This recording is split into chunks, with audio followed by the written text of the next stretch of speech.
question has come across of why I've changed my diet at this age over the beautiful years of being 50. There are a few reasons why I had to take a look at my diet last year. I've been having trouble with sleeping, although we are all under high stress and we have a lot of things going on in our life, not only with work, but what's been happening in our environment, also family, relationships. All these things combined have been causing a lot of sleep interruption. I find that certain types of food will bother me. If I'm eating too close to the time that is to sleep, then I will have an issue with my sleep schedule as well. The types of food that I eat also will cause a sleep issue as well. So I know that certain meats, things like that, I have to be careful of. I've had weight gain over this year as well, even though that I'm living an nomad lifestyle where I eat one meal a day. And now I have been adjusting and tweaking, as you've seen in my recent videos, that I've been eating 2 times a day, a couple of times a week. So it's gradual because I want to be able to have multiple meals that are just satiating and exciting, but still to keep it in my intermittent fasting schedule. So yes, my schedule of eating window has become longer or wider, and that's more like 4 hours instead of eating within 1 hour, 1 to 2 hours max. I know that it is genetic component to having high cholesterol. I get it, but I want to make sure that I'm doing all the things that I possibly can that's within my power, that is in a holistic manner, natural, and that I can just do everything possible to make myself as healthy as I can be. I know I can't control the other things, but I can control what I put in my mouth. I can control how much exercise I do. I can control a better way of just shutting down the world a little bit at a time and bringing down my stress, because it is our responsibility to take care of ourselves before we can take care of others, right? So if we don't do that, you know what? We're just living on autopilot, and I don't want to do that. Nevertheless, I have perimenopausal types of symptoms. I do get hot flashes now. I do have night sweats occasionally. But what I found is the food, or the type of food that I eat, will directly affect how I'm having these symptoms. Will I have more hot flashes? Will I have horrible sleep with night sweats, that kind of thing? I realize that when I'm eating too much meats, or I'm eating too much cheese or processed food, then all hell breaks loose. So I know that I had to do something different this time, and it really wasn't too far what I was already doing. I love fish. I still eat that, but I'm eating more of 90% of the time I'm eating plant-based whole foods, which is low calorie density, where I'm getting a lot of high nutrition and water content in the food, right? High water content food, but I'm also getting a low calorie meal where I'm still be able to lose weight and then maintain it once I get to that weight range that I want to be in. I'm still outside of that weight range by 5 pounds, so I don't like that. I don't. It makes a difference in my pant size where I actually will go up a size just with 5 pounds. I think you guys could relate to that. I'm 5'5", and I'm usually hovering around 128 to 130 if I'm not doing my extended fasting.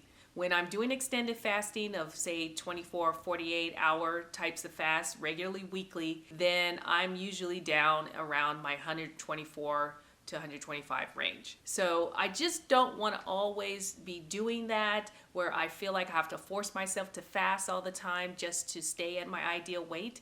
So that's why I'm doing the plant-based food, where it will give me more abundance of choices of what I can eat versus what I can't eat. So like I said, you will see that there are so many choices choosing your vegetables, even some fruits. Not a lot of fruits, but I do have my fruits because I want my sweetness, and I'm always craving sugar, so that's what we substitute, is to eat more fruit. eat tons of vegetables, and to be portion control in a way on my plate that when I'm in weight loss mode, which I am right now, that I'm being more specific about how much starches that I'm eating, which is still plant-based, although that can cause weight gain if you're not eating the proper amounts that fits your body. And I'm still tweaking it as I go. Okay, I said I share what was my blood results when it comes to my cholesterol.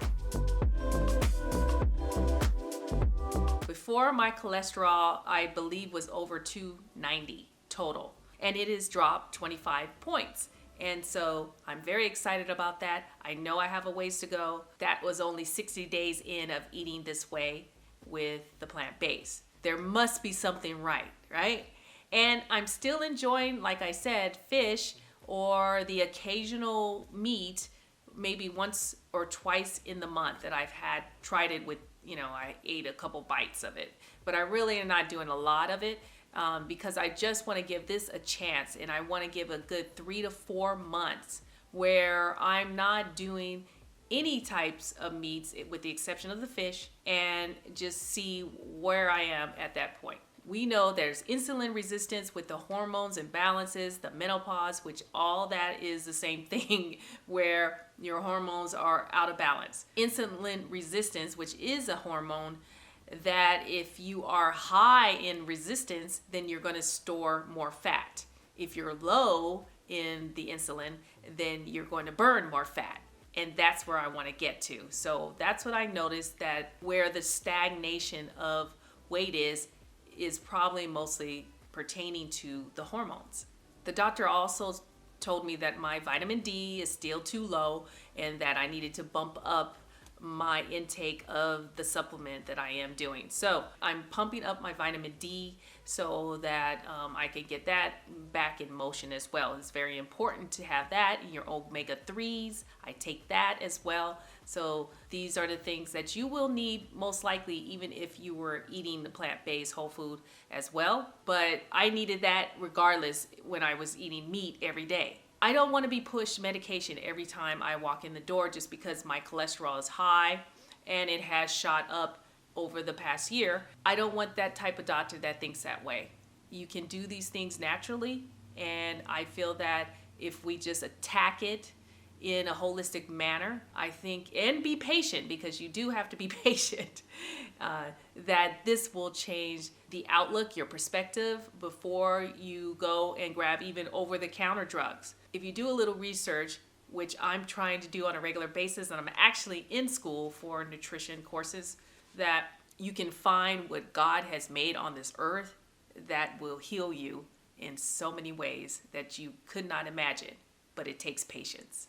Bottom line, you can do so many things and variations with this diet, and I don't like that word, but please leave a comment. I'd love to know what you're doing at this age. Are you changing your diet? Are you adjusting to something that might be best for you? Because everything that I'm sharing here may not work for you, but I'm hoping that 1 or 2 tips will help. If you have any questions, and if you'd like to see something in specifically for me to work on with short videos or longer videos, please do leave a comment below. And remember, always keep searching for the perfect bite and balance.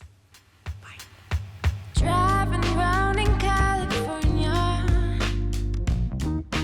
looking for something to make me stay.